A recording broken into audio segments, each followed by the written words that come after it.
Nityanandam Paramasukadam Kevalam Jnanamurtim Vatvatitam Gagana Sadrusham Tatvamasyadilakshyam Ekam Nityam Vimalamachalam Sarvadi Sakshibhutam Bhavatitam Trigunarahitam Sadgurum Tam Namami.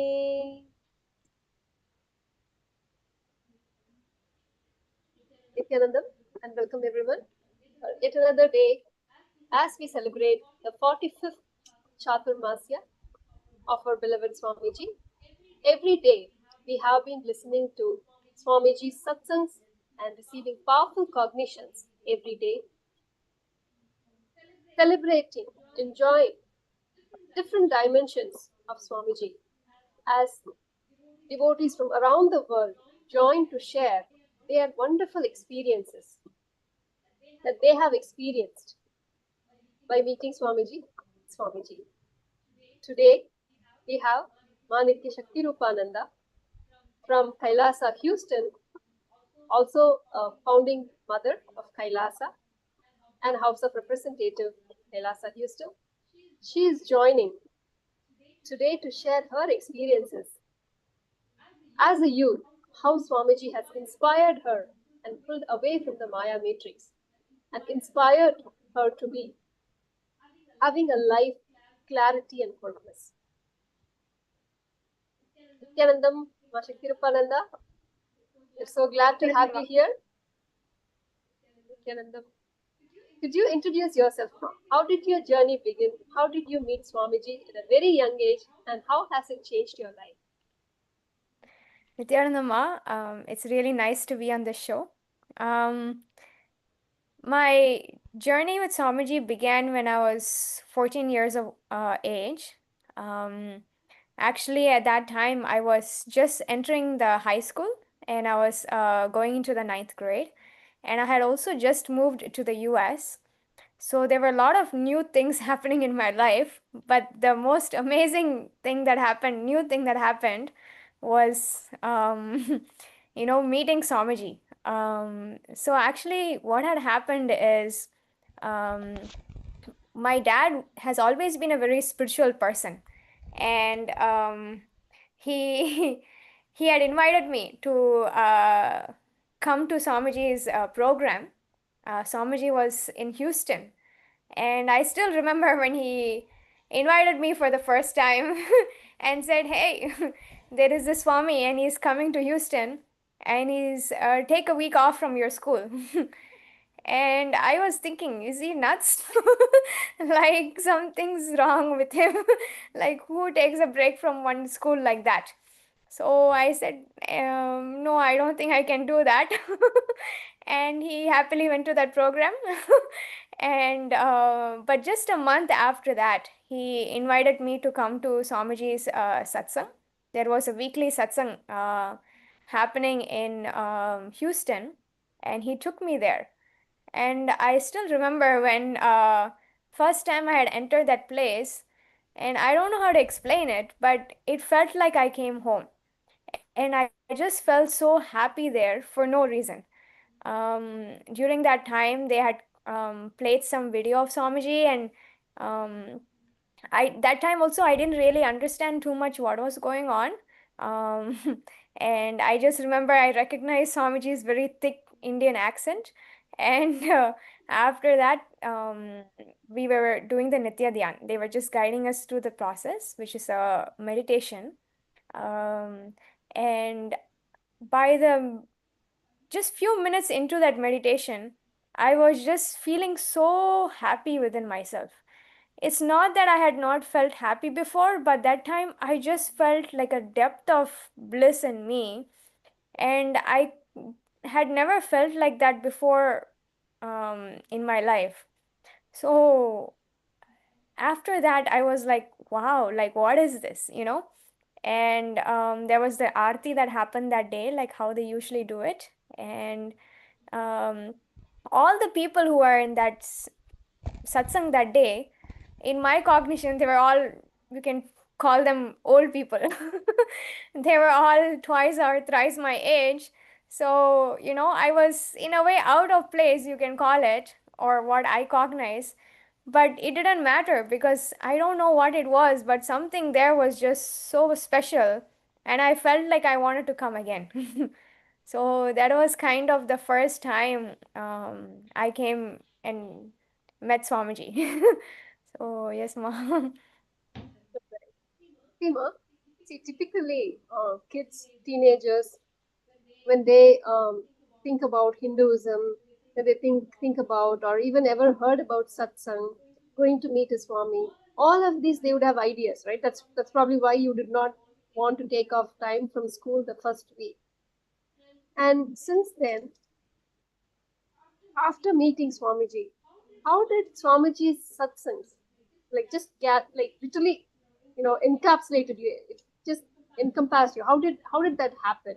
Something was there, but beyond that, was there anything after that you have become very core part of Kailasa Houston, taking responsibility, being a responsible youth, right? From being not knowing Hinduism, except whatever we know is just doing puja at home, and that's pretty much our once in a week go to temple. But Swamiji has literally changed that whole cognition, right? So, what was your idea of Hinduism before meeting Swamiji, and how did it evolve, change when you met Swamiji? And what about the satsangs? How did it change your cognition? So actually, what had happened was I just felt so happy at that time when I went to that satsang for the first time. And I was like, I felt like, why doesn't everybody know about this? I kind of felt like I found some treasure and nobody knows about it, right? Or nobody has been introduced to it properly. Like my whole life, my parents have always tried to teach me all the Hindu culture, right? Like they will tell me to wear the tilak, right? They will tell me to light the lamp in the house every day at in the evening at 6 p.m. exactly. All the lamp has to be lit. So they will tell me if you go to the temple, you have to pray to the deity. They will tell so many things, but for me at that time, I had so many questions like why we have to do like that. And I had too many questions and nobody was able to explain to me why exactly this is happening. Even for them, when I asked that question, they could not answer it because they were thinking, even I don't know. This girl is too many asking too many questions, just go and do it, right? Like our ancestors have said it, and we don't question our parents, and you're being disrespectful by asking all these questions. You have to do it because that's what you are, right? Which to me, I couldn't really click with that. But what happened with Swamiji is every single thing when Swamiji entered my life from then on, it's like he gave me powerful cognitions and deeper understanding of why we do everything and the context with which you should enter everything in the life. So, um, kind of, I'll fast forward a little bit. After that, I still remember I went to my first inner awakening program and I met Swamiji in person in July of 2021. And that time too, I was now kind of interested in doing all this meditation, connecting with Swamiji satsangs, listening to his discourses, and a lot of these things. But still, the ritual aspect, I kind of didn't really get it. To me, it just seemed like it was so long, kind of boring. I couldn't click with it. And my parents will tell me just ask for good grades when you're there, ask them, I'll ask all the good things like that. And I couldn't click with it. And I remember in the first inner awakening, during one of the breaks, me and my family, we were taking a walk, and we walked to the the temple, right, in the Adinam. And when we were walking there, we saw Samaji also kind of walking there, and it was so beautiful to witness that scene where Swamiji was just talking to, the people around him, like chit-chatting and all that. But the moment he will come in front of, the Paramashiva and Devi, he will just kind of stop everything and he will just kind of gaze at them. And when he gazes at them, it is almost like he is just in love with them and he is just enjoying them and nothing else matters. And when I saw that, it was such a beautiful scene to be seen. And he would kind of gaze like that, I don't know how long, maybe 5 minutes, 10 minutes, he will just do that, right? Then after that, he will resume his walk. Then after a few minutes, he'll come back and do the same kind of thing, you know? He didn't really like tell anything or explain anything here, right? I was literally just witnessing this. But to me, I suddenly got a click. I don't need a reason for this, right? There doesn't need to be a reason for you to connect with God. The only reason is because, I mean, you are just enjoying it, right? You are just in ecstasy. What more could there be, you know? And the way he was relating it, I had a cognition. I wanted to taste that and I want to experience what Swamiji is experiencing or what he's even like, what that is, you know? So he had made me want to become a practicing Hindu and experience this whole thing without even uttering a word, just by radiating, you know, that. And I just was so enamored by the whole thing. And that was the first time I really felt like I received like a answer to my questions and I didn't need to ask any more questions, you know. I felt fulfilled just witnessing that. So after that, fast forward little more, right? And I remember, you know, in Kailasa, Houston, we were making this temple happen, right? Or all the people here really wanted a temple. And you know, I kind of wanted a temple too, but the only reason I was thinking is, oh, you know, it's nice, Swamiji will be there radiating in that temple, it will be great. But the whole ritual part, I still didn't really get it, you know. Uh, but I don't know how to explain it. The moment temple opened, I still remember we had a very elaborate rituals in the temple. Swamiji wanted us to literally do everything as per the agamas, and there were eight Shivacharyas who came in and conducted all the you know, agama pradishtas, and Swamiji gave the prana pradishta of the temple, and it was going on the whole day, every day. But every moment of it felt so alive. It was almost like a new dimension or portal got opened to me. And suddenly it's like, you know, you don't understand some language. Like sometimes when we don't understand somebody speaking French or whatever, we are kind of like, after a few minutes, we get bored and we are like, okay, I don't know what they're saying, right? But like when the whole thing happened, it's almost like, imagine suddenly the the AI translate worked and you suddenly understood the whole thing, right? Like the download happened in your brain. That's kind of how it felt. Suddenly the whole dimension opened up and it felt so alive. And I was like, oh my God, you know, like these deities are not just stone, they are literally alive. They are like gods and goddesses, and they are beings who are literally right next to me. You know, every day I can come to the temple and see Ganesha. I can see Swamiji. I can see Muruga. And they are not just a stone. They're like my friends. You know, every day I can talk to them. And how cool can is it that we can relate with them and they can be our team lead? Because so much of the time we live with so-called human beings and each person has such a like a limited understanding of the life or patterns, so we capture that and make that our cognition, you know. But through this, what Hinduism or Swamiji is really wanting us to radiate is, hey, you are literally, your higher identity is Paramashiva. So every time you talk to them, you are remembering I am them too, you know. So even unconsciously, without even realizing, I am starting to like like become like them, you know, or radiate something, and I didn't even realize that is happening. So I can just say that that whole journey has been so beautiful. It's almost like drinking a nectar, right? Which you cannot really explain how it tastes. You have to drink it, then only you will know what it is, you know?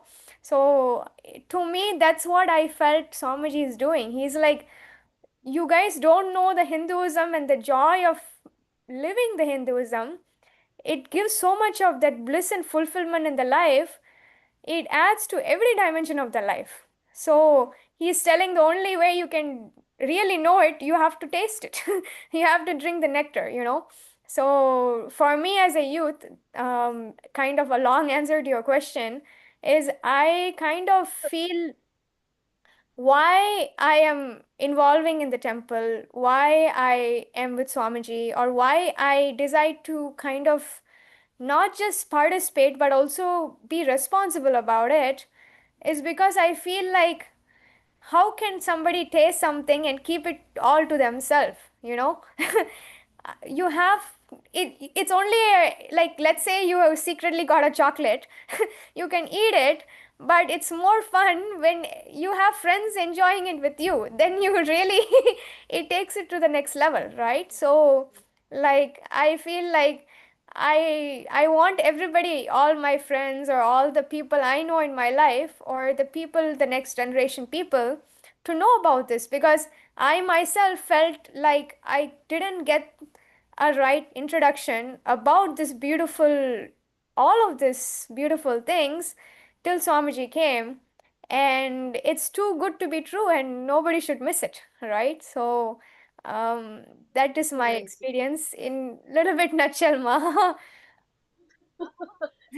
Long story short, so beautifully put, Ma. See, one question I have is, say, unfortunately, good or bad, for whatever reason, the Indian kids born, brought up in the US, or, we call as a ABCD, American born confused daisies, and you grown up as a teenager, especially in the US, you would have seen your friends, what is their lifestyle, what they likes, what they don't like, what they think is cool, where they hang out, and so on and on, right? Seeing that, and I'm sure continuously you're seeing even today how your friends' life has, moved on and how where they are today. Given that, and where your life, how you have flowered to be a responsible youth, and what great treasure, as you said, Hinduism has to offer, and how beautifully Swamiji has put in a way where we can understand, right? Where each and every one of us, in our own language, in a way we can appreciate it, understand it. Swamiji has, whether you're youth, whether you're old, whether you're young, it doesn't matter. In whichever way that we would understand it, grasp it, and appreciate it, Swamiji has given that greatest gift. Even recently, I think just about a few weeks back, Swamiji had given a message for the Indian youth that you are the inheritor of the greatest richness. When Swamiji was talking about Hinduism, that that is yours. It's all yours to celebrate and enjoy. So, like that, Swamiji has given that treasure for you. My question is, seeing what has, how the kids that have grown up in the US have become, whereas how Swamiji has transformed your life. How, as a witness, as you're growing up, as you're seeing all of that, how Swamiji, has transformed not only for your life, like what a great gift Swamiji is for you. What is your experience of understanding about that? Mm, what I can share is this, ma, because I feel like a lot of things, like sometimes on the outside it looks so pretty, right?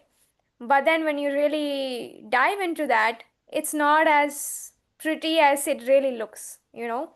And I kind of feel like, The life in the sorry, yes. sorry to interrupt. So, can you just expand which the life in the US, or what? If you can just clarify on that. Okay. So what I was saying is, I feel like right now there are sometimes so many lifestyles or life decisions that kind of it seems to be very flashy or looks really great from the outside. But then when you really engage in that, it is not as glamorous as it looks. So I feel like for like people like me growing up, it's kind of introduced to us that doing all these things is so cool, and if you do it, you will experience all these bliss and happiness and all these amazing things in the life. That's kind of how it seems to be portrayed. But I feel like I experience that a lot of those things, once you get into it, it really has no taste. It's like eating a fruit, and maybe it looks pretty on the outside. They sprayed some nice pesticides, so it looks like shiny.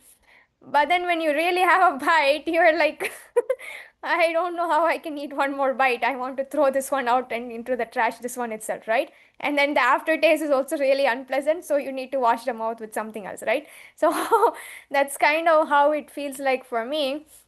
But with the Hinduism, I feel like it has so much of a depth, all our like enlightened living. And every time you practice it, it really makes you feel a depth of like fulfillment and happiness. Like later, like later in the day or in the month or even a few years later, like you just reflect on it, you feel like, wow, like that felt really good, and you don't have a, how do I say, like how sometimes we take a medicine and there will be a side effect, right? Like, oh yeah, it solves this problem, but there was a side effect kind of thing. So it kind of, what I'm trying to say is, right now so many of the lifestyles that the current youth are like kind of getting attracted to, right? Like they are doing it, but somewhere what they really were seeking, they didn't get it, so they kind of feel like, okay, like what's the point kind of thing, right? But with a lot of the things like the Hinduism and the enlightened spiritual lifestyle that we live, every moment of that just adds so much of depth in us, and that's really the ultimate fulfillment, which is what is the youth going on, like what's going on with youth now, right? A lot of the youth, they get everything in the life by their 20s. They have achieved everything, right? It can be sometimes they are so smart, they have a startup, or maybe they earn all this money all of a sudden, right? And they have all the so-called luxuries in the life, or maybe all the friends in the life, but still somewhere you feel like what's missing, like why am I still not happy, you know and I feel like when you come to Swamiji or Hinduism, suddenly whatever you have been truly seeking, like your soul is yearning for, suddenly feels like you really like something happened which is giving justice to what you're really yearning for, so I feel like that's my experience as a youth, which I kind of feel like not just me but many youth go through. So that's what I can share, Ma. Oh, nice one. Actually, one thing that you said really caught my attention is that you said how cool it is. My friends, the deities are my friends. I mean, like, it is really amazing, right? What youth today in the outside world feel what is cool, right? Going to the movies or hanging out or, having boyfriends, girlfriends, when they find that is cool. Swamiji has just gifted us, right? Where you feel like, oh, deities are my friends. How cool is it? And you're like so blissful, right? What do you have to share? Like, if you feel like this one thing, absolutely something that Swamiji has given and it just shifted my life.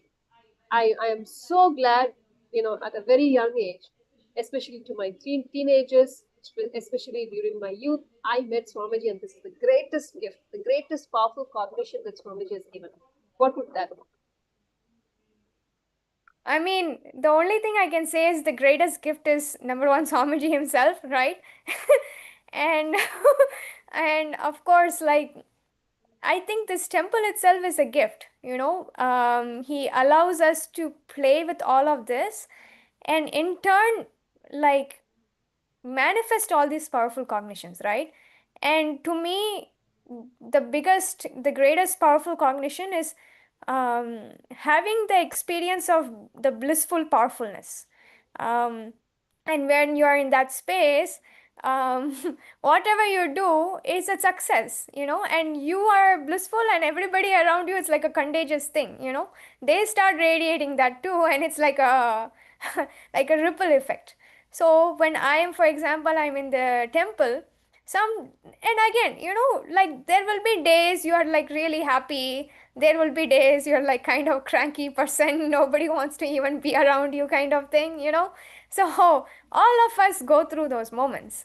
But when let's say I'm on a cranky day and I come and I'm in front of Paramashiva and I'm like, hey, I am doing puja to you, but I'm really cranky today. Other than you, nobody really wants to be around me. But by the end of the puja, his presence is so contagious. He's like, hey, like you get that whiff of his bliss. You yourself are like, okay, I can't really hold this act anymore of being cranky, so let me stop this kind of act.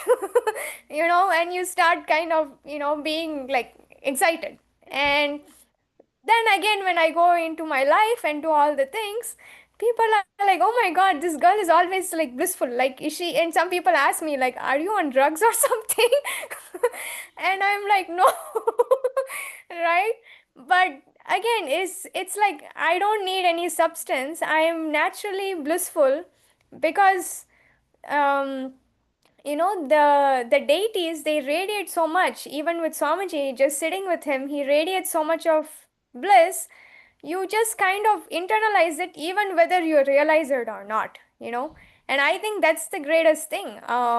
Number one, I feel like, Swamiji says, right, he is here to show not he is God, but we are God. So every day when I'm with the deities, I kind of feel like whether I think I'm like great enough in my life or whatever, some whiff is getting into me and I am radiating the God in me, and that's a beautiful thing to experience. And the bliss of it, the purity of it, and every dimension of my life, I can see that in the interactions of my life, where even if people don't know Swamiji, like that purity radiates in the conversations. Every single person I talk to, I feel so fulfilled to talk to them, and they feel so fulfilled to talk to me. It brings so much of completion, and then at the end of the day, I go to sleep and I just feel so blissful about it and so complete about it that no amount of money can give you that. So I can just say that I don't know if I fully answered your question of what exactly is the powerful cognition. All I can say is the greatest thing he has given is me radiating and experiencing that and experiencing him himself, which I don't know what can be greater than that. So, yes, Ma. Nice. Okay. Before we actually go into satsang, I have one more question. You said you went to Inner Awakening, you saw Swamiji and the temple, but you missed one important thing. What was the first darshan like? What was your first moment when you first saw Swamiji? How was the darshan? Um, actually, the first time I went to Inner Awakening, um, those days, Swamiji, he will give darshan more like a one-on-one. So, it will be like like everybody will stand in a line, they'll put some nice music, and then Swamiji will, we will go to Swamiji, and then he will give the blessings, and then the next person will come and all that, right? So I just remember I was like in the line, I was standing there and I was like really, really scared and nervous. And I was like, oh God, I don't know what to tell him. I don't know what to say. What is Swamiji going to say? And like, I like all the life fear and nervousness, everything put into one was what I was going through, right? And many people even tell us this, right? Like literally in the energy darshan, you will forget everything. If you want to tell Swamiji, you better write it in the paper, right? Because by the time you are in front of him, you'll go blank, So all that I remembered is, like he will just go be blissful, right? And I will just feel like I'm in a bliss and ecstasy. So like that is what I remember as my first experiences, where he just and now that you're telling it, I also remember this, which is that time, my first very darshan where I wanted to go and talk to Swamiji or, go individually. Uh, my dad told me, hey, ask for the enlightenment. That is the ultimate thing. You have to ask for that. And I wanted to ask for it, but then I looked at myself and I'm like, I could ask for it, but I don't even know what that means. So how can I'm not authentic. How can I ask something I don't even understand it? That's not true to what I really want. So I looked at it and I'm like, I just want to be blissful or I just want to be happy. So I think that's what I asked Swamiji, and Swamiji gave a tatastu. So I was like really, really happy. Oh, that is my experience. So beautiful, Ma. Wonderful for sharing. We have a few more questions for you to know from your experiences as to what you thought of life before meeting Swamiji and how life appears to you now. Before that, let us now listen to Swamiji as to what is the vision that Swamiji has for you. After the Bhagavad Gita sung today, to have the Explosion 2012 volunteers meet. I tell you, even if you are a Bill Gates, whatever you have is obtained by chance.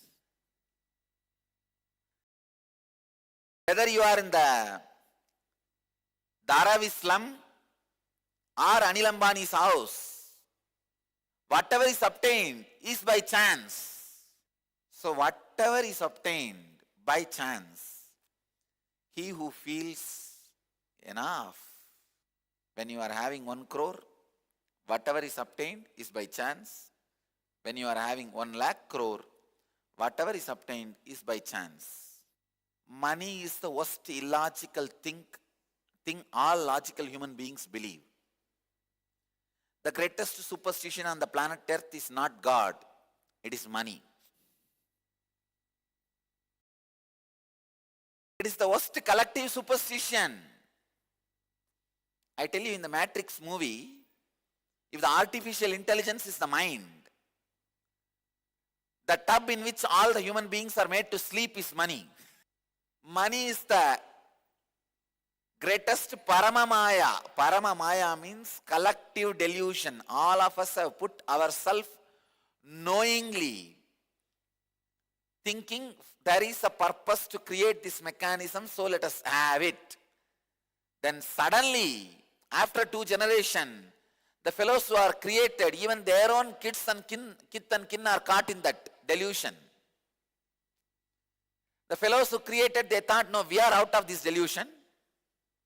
But after 3 generations, everybody is in, including the creators, kith and kin. It's like a man who creates a system. He thinks, I am above the law, I'll keep myself. I'll create a law such a way that I am always above.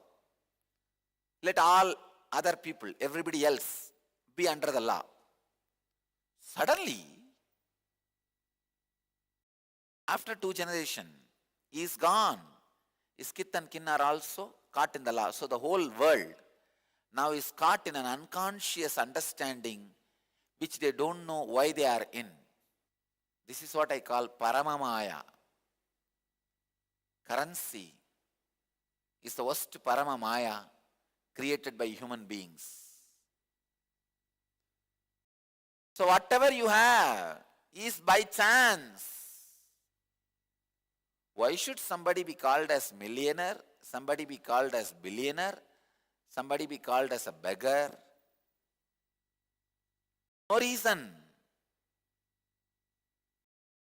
These media mafia idiots, without asking this question, they are asking, why should you be called as enlightened? Why should we be called as unenlightened? Fool. Ask the right question. Why somebody is called as billionaire, somebody is called as millionaire, somebody is called as a beggar? Find answer for this question, which is the biggest superstition of the world, which is affecting literally all the human beings on the planet Earth. Whether you accept I am enlightened or don't accept I am enlightened, it's not going to affect millions of people all over the world. Of course, It may inspire or not inspire just few lakh people. But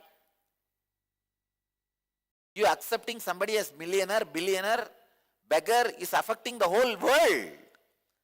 The people who are affected by that superstition is billions.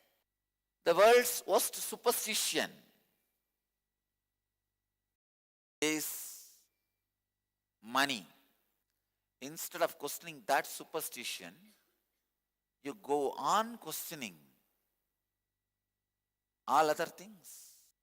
When you are feeling gratified with whatever is obtained by chance, means your inner space drops from the world's largest superstition, money. It is not all about money, honey. It is not all about money. Man who drops from the superstition of money. That is what Bhagavan says by the word, he who is gratified with whatever is obtained by chance. I tell you, I give you the practical way. When you are handling money, be very clear, because this is the language world understands. But I am not going to believe this has some power. It can bring a cart I want. It can bring the food I want. It can bring the house I want. But it cannot bring really what I am. I am something more than all my wants. All my wants put together is not me, is not equivalent to me. All my wants put together is only one part of me. I am something more than all my wants. He who is gratified with whatever is obtained by chance means who has dropped out of the superstition of money. Understand? Money is the greatest superstition affecting the whole world. You idiots who want to exploit the people gathered together and created the concept of holding. Understand? Created the concept of money. Then unconsciously every fellow started following it. Whoever has rebelled against, they were all killed in the name of law, controlled in the name of law. All the rebels were destroyed in the name of law. I tell you, in course of time, within 2-3 generations, the whole world is drowned. They have forgotten. They have created this superstition called money. You see the Matrix movie, you can understand how the artificial intelligence which was created by human being takes over human beings exactly the same way. Money is one of the component of artificial intelligence created by human beings, taken over finally by the human beings. Second qualification, Bhagavan says, who has gone beyond all dualities. For that you need a strong nervous system. The nervous system which can handle the signal of suffering and joy. See, unfortunately, a small signal of joy is enough to make you imbalance, or a small signal of pain is enough to imbalance you. It's really unfortunate. Human beings grow with such a weak nervous system. Just like a food is compulsory, yoga, which makes a strong nervous system, which makes the nervous system in human beings which can handle high frequency pain or pleasure signals, should be made compulsory. Should be made compulsory. The child sleeping with the father or mother till he or she becomes physically matured should be made compulsory. Actually, if a child sleeps with the father or mother closely till the physical maturity, the nervous system of the child becomes very strong. Because in the night time when you are sleeping in the dream, whatever signal goes through your body does not weaken your nervous system. It doesn't jolt your nervous system. If you are hugging your mother or father and sleeping, that dreams, that signals does not jolt your system. It just disappears. It just does not do any damage to your system. Either you should be in the Gurukul, where you are getting a complete spiritual training, where you are not going to have these nightmares, or sleep with your father or mother till you are physically matured.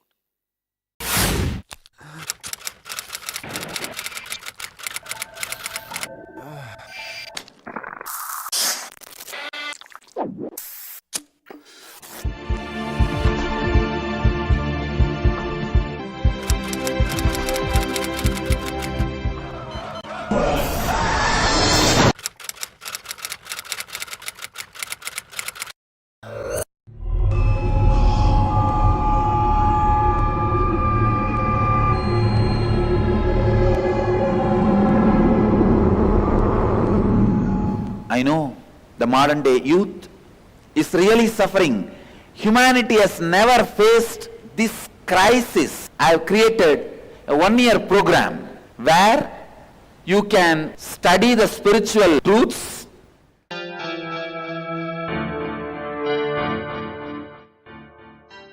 Nitya Yoga practices to create healthy body, spiritual discourses to develop mental health, meditations that help balance emotions, kriyas to break mental patterns that create suffering, opportunity to express leadership qualities, techniques that improve creative skills. Learn to break all self-limiting barriers to achieve your dreams. Ananda Yogam. I am providing a platform for you to think, meditate, contemplate, and decide about your future. I am giving you 1 year free food, shelter, clothes, above all the spiritual education and intelligence and intuition to take decision about your future. Every participant is taught the Vedic truths to live life as it leads in a nurturing ambience, along with inspirational spiritual education that helps bring out the best and achieve one's highest potential. Youth across the world can come and spend an year in Ananda Yogam to work on you to discover your future, to discover your destiny or recreate your destiny. I'll open my house for you for 1 year completely free. Come and stay here, discover and recreate your destiny. Interviews at Nithyananda Dhyanapitham, Nithyananda Nagar, Bidadi, Bengaluru, 97422 03311.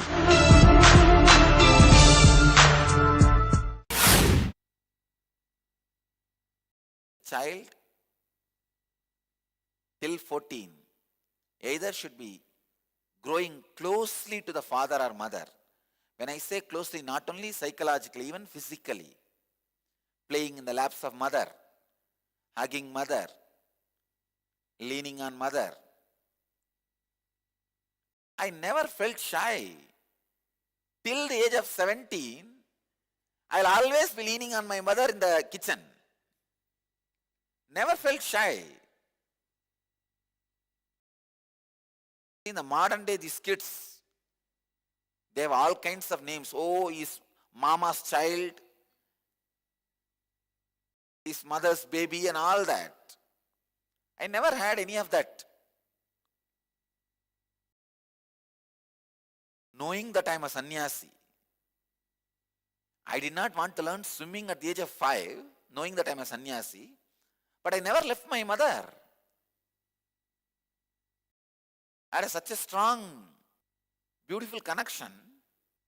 The child should sleep always physically close to mother till you are physically matured. That makes the dream signals not to weaken the nervous system. See, it's all simple science. The dream is nothing but wild tsunami flow of thought currents that should not actually jolt your nervous system and weaken it. If you are not having any spiritual practice and not having mother's physical presence, every nightmare will jolt you, will weaken your nervous system. After that, even a small depression is enough for you to be in Tippu once for all. And even small thought is enough for you to be in insecurity. Oh, what will happen if I lose his love? If I lose him? If I lose this in my life? If I lose that in my life? It is just weak nervous system. You imagine and create suffering. See, because you imagined and created suffering, now you want. It may happen any one day. Why should I wait? Let me make that suffering now itself. All right, any one day you are going to die, it is true. Why don't you commit suicide now? If you know any one day you are going to die, that is right, but psychologically go through the death and be ready. Not actually creating the suffering and physically going through the death. If you feel you are going to lose somebody's love, don't physically distance now, but psychologically go through. If I lose, what will happen? Let me go into that experience and come out. Not physically separating. That is not the solution. It's like, you know, you are going to die one day. What is the solution? Not physically dying, but psychologically dying. Having the strong nervous system, which will take you beyond all dualities, which will bring stability in you. Dvandvatitaha. Actually, this is one of the spiritual name I used during my wandering. I used the name Dvandvatitananda because I like this term, this technical term. I've used different names. Many names I have given to my brahmacharis and brahmacharinis was used by me personally. Dvandvatitananda, Mayatitananda, Atmamanishananda. These are all the names I used personally in my own wandering. Vijnanananda, that was another name I used. Vyomatitananda, that was one name. Dvandva Adhita means beyond all dualities, stability, who is free from jealousy. That is the third qualification Bhagavan gives. Who is free from jealousy. Jealousy makes you run like a mad fellow. It makes everybody understands you are mad. Jealousy. Till you have till you are free from jealousy, nobody understands you are mad. Once you get jealousy, whole world knows you are mad. Jealousy. Jealousy is another one. Collective superstition. I tell you, all the negativity from which you need to come out is nothing but collective superstitions. That is why I am telling you, crossing Maya is not a big job at all. It is such a simple job. You just need to come out of collective superstitions. I will list out all the collective superstitions. 1. Money. 2nd, country consciousness. There is no such thing as country.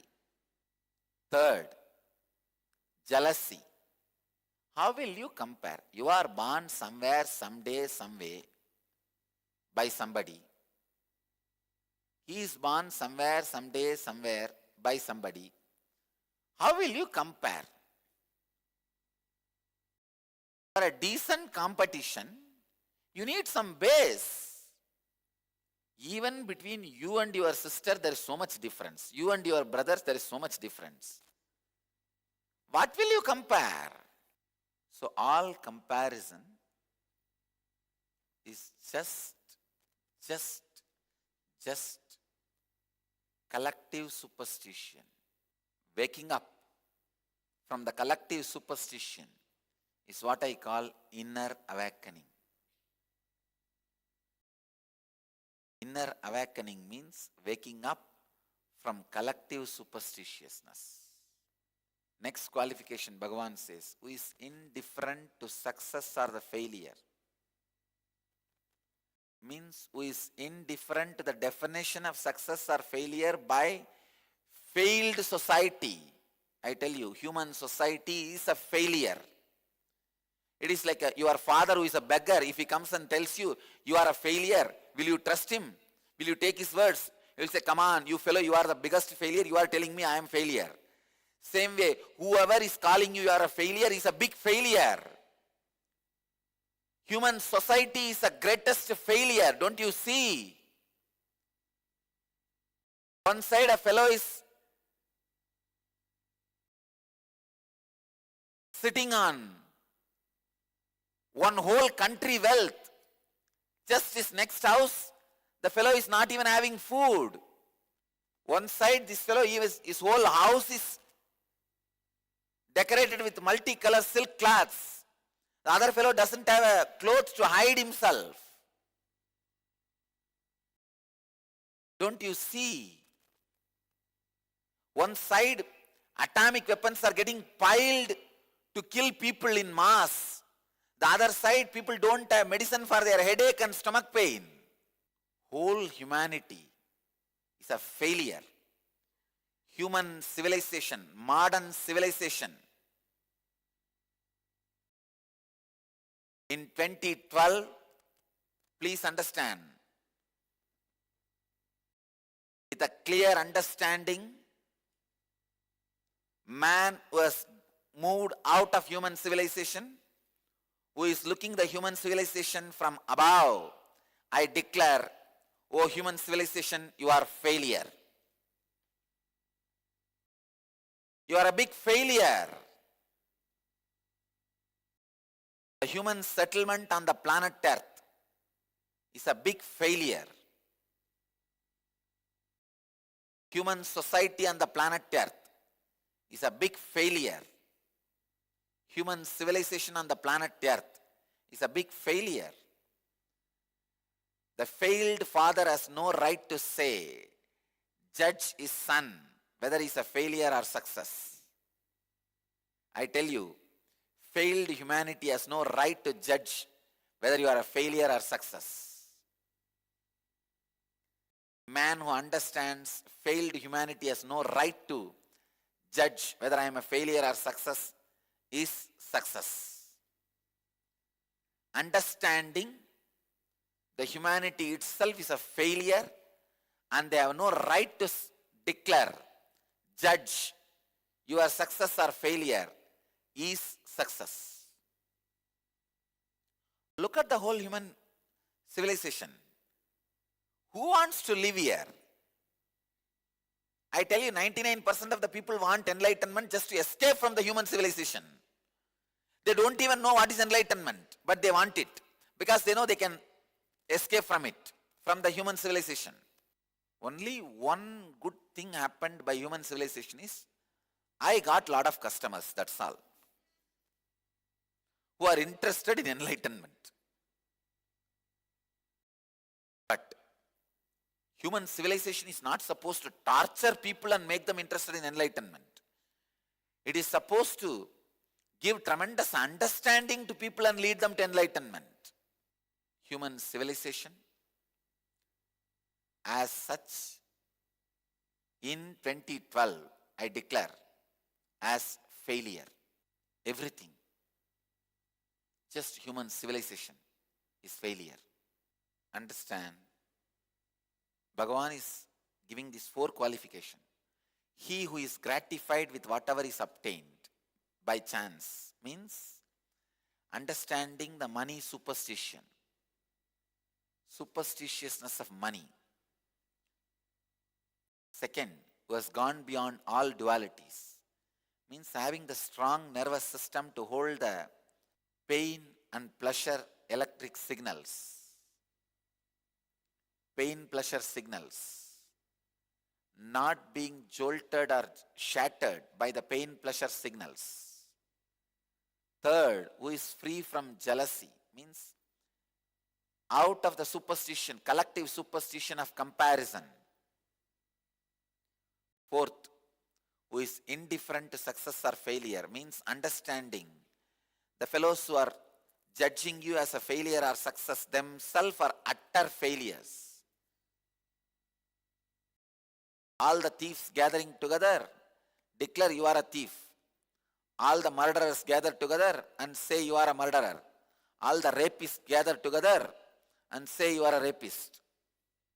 When you understand, society who is judging you itself is a failure. You are free from the branding of failure and success. Fourth is free from the idea of failure or success.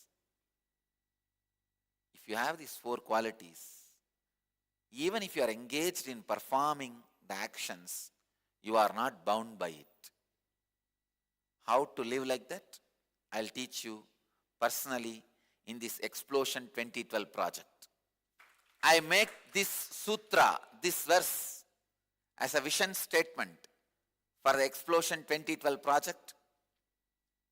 In this 2012 project, all volunteers are expected to learn these 4 great truths and drop all the patterns which is not allowing you to experience these 4 great truths.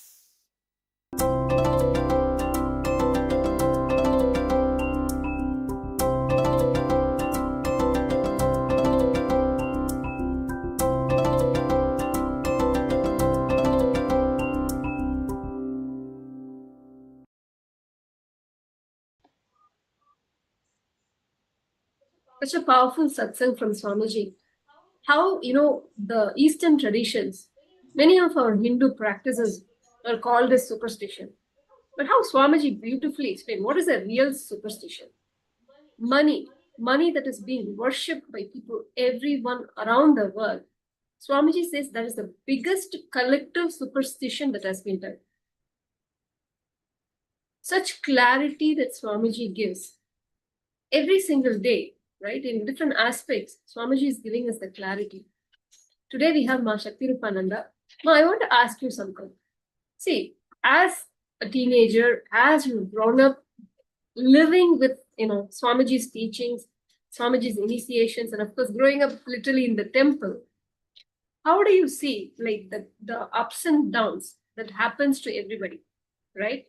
Day to day, you see that whether in your friend's life or in your own life, how are they handling it? How are you handling it? What is that power or strength that Swamiji has given you? Now, listening to this satsang also, what is the powerful click that you got? Ma, what I got immediately was it's not all about money, honey. um, like I I think like Swamiji was sharing, to me, it felt like he pretty much gave the whole understanding of how we are pulled to the Maya matrix, and also kept to continue with that life, right? Whether with the money or this or that, we are made to believe that we have to do that, and that is the Maya of the life. But he was just saying, like, literally the human civilization itself has become failure because we have created a system, but even that system is, it's instead of making us feel blissful and happy and enjoy every moment of the life, it has become such a torturous system. Like nobody is happy. The system itself has become like a suffocation and suffering for the whole humanity, not probably intentionally, but the person first created it. After few generations, now it's like nobody is enjoying it. So like the only solution is here, like we have to live that life positive lifestyle, and that should be compulsory. And of course, what better way to live it than with the Hindu enlightened lifestyle. Whatever Swamiji is teaching, whether we start the day with the yoga, whether we do the puja in the morning, um, connecting with the higher truths of life through Vakyartha Satas or Satsang, like meditating on these powerful cognitions and being around these type of life positive things, automatically our nervous system becomes so strong that we immediately um, experience the joy in the life. And even if so called we experience a down, so many life positive things are, it's almost like an alarm clock, right? I always think, the default alarm clock sound is such a terrible sound. Like it will be like the most like that, and then you will wake up to that song and you'll be like, why am I waking up today, kind of feeling, right? But like these life positive things we do, right, in our Hindu lifestyle, all of them are like a blissful alarm clock, like we will offer the flower to the deity, and when you offer, they are so like graceful, and the way the flower is, you offer it, you just feel like happy, like not like a violent one, but just like a graceful, peaceful, non, like ahimsa, right? So like that, when we have so much of that happening, like alarm clocks happening every day, automatically how long can you be having a down, right? The moment you have a down, automatically you go back up. And after some time, that becomes so rooted in you. No matter what down happens, it cannot last long time, it's like you, even your brain or somewhere in deep in you, you're like, okay, are you done? That kind of thing. So that's kind of what I got as understanding from today, and also what I feel is the powerful cognition Swamiji has given me, or the lifestyle he has given me in the life. So yes, ma'am. So nice. Can you share one deepest experience, strongest experience, or most special moment with Swamiji? What is this deepest experience you have? um I'm not able to pick one. I can just say that all the experience put together is like it's like a blissful one, right? All you need is just Swamiji calling your name, or he will just say be blissful, or he will say something like that, and then it's like, that's it, So that's what I can say, ma.